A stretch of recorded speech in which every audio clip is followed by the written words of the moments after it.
2041 সালের মধ্যে নবায়নযোগ্য বিদ্যুৎ উৎপাদন 30,000 মেগাওয়াটে নিতে চায় সরকার।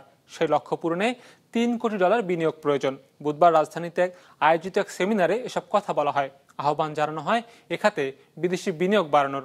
ওয়ালটন ফ্রিজ কিনে অনেকের মতো আপনিও হয়ে যেতে পারেন মিলেনিয়াল। সেরা পণ্যের সেরা অফার।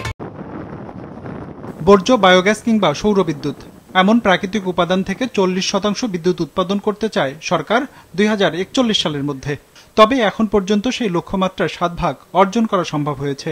এমন অবস্থায় নবায়নযোগ্য জ্বালানির উৎপাদন আরও কিভাবে বাড়ানো যায় তাই উঠে আসে এই আলোচনায়।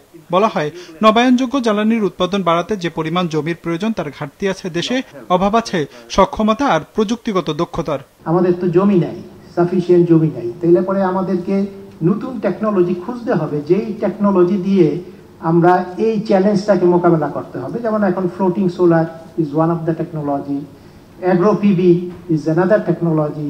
সুতরাং why not we think about that one. দেশে বর্তমানে বিদ্যুৎ উৎপাদনের সক্ষমতা 26,000 মেগাওয়াটের মতো, যা থেকে সর্বোচ্চ 15,000-এর মতো উৎপাদিত হচ্ছে চাহিদার বিপরীতে।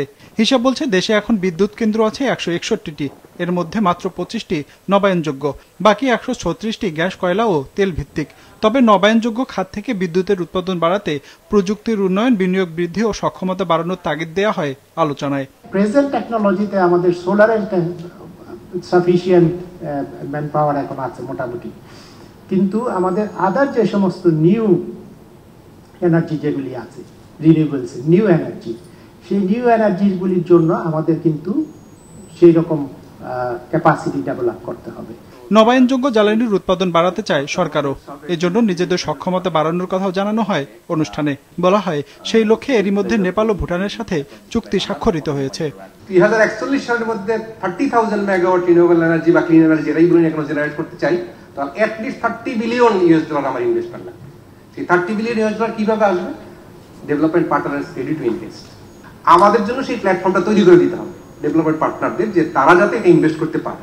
আমরা সেগুলোকে মাথায় রেখে কিন্তু আমরা যে আইপিএমপিটা করেছি, and that has already been approved by the honourable prime minister.